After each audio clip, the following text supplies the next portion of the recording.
Today I'm in the Hero Square in Budapest, and it's one of the most iconic monuments of the city where all tourists come and visit.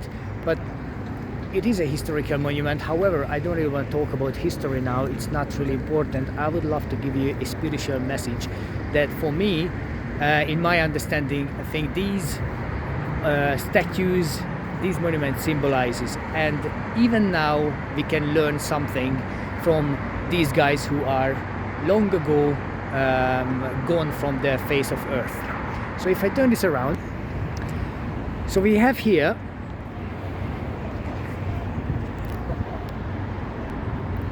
kings and statesmen listed one by one on the left and the right hand side, those who made great contribution to this country throughout the last thousands of years. And then here the guys with the horses, they are the leaders of the tribes. When they just before the country was established, they led the Hungarians into this area and started working towards an established and rich country. However, the spiritual message is this: every one of these statesmen or kings or knights or anyone who made great contribution, they had something in common. And the something that was common in their way of doing things and thinking of things, they know that they have to have a very strong belief in something. They have to have a faith in something individually as well as collectively. Otherwise, there is no country, there is no nation, and if you are not one who believes in something and have faith towards yourself, your people, your country, your nation, and faith in the world, then you will not going to stay in the face of the earth forever. And what they believed in, and this is the most important part, look at it up there. So these people were rulers of life and death at their time. They decided which direction to take, face the battle with the various other countries and empires, but they had something in common, and that's the faith. So that's Gabriel Archangel up there, on top of everybody. So spiritual lesson is, and my question is that, so every single individual have to believe in something. They have to have faith. They have to have faith individually to have a nation that has faith. And then if the nation have faith, then the whole world will have faith.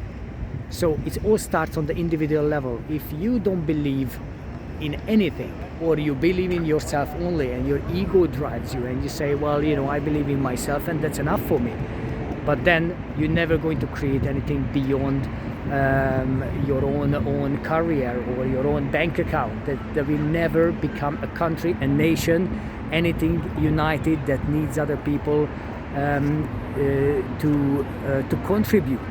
So think about yourself, where you live now, where you are now. Do you feel that individuals have faith?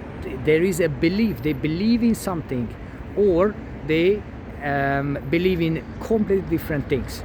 Because if the individuals believe in various things, then where is the common ground? There is no common ground if I want to go left, you want to go right. There is no common ground if you want to go up, I want to go down. So we have to have something in something mutual, something we both agree on, something we can create a foundation for our life, for our future, in a country, in the world, in our family life. If you don't agree with your family, then it's not going to be a happy time, is it?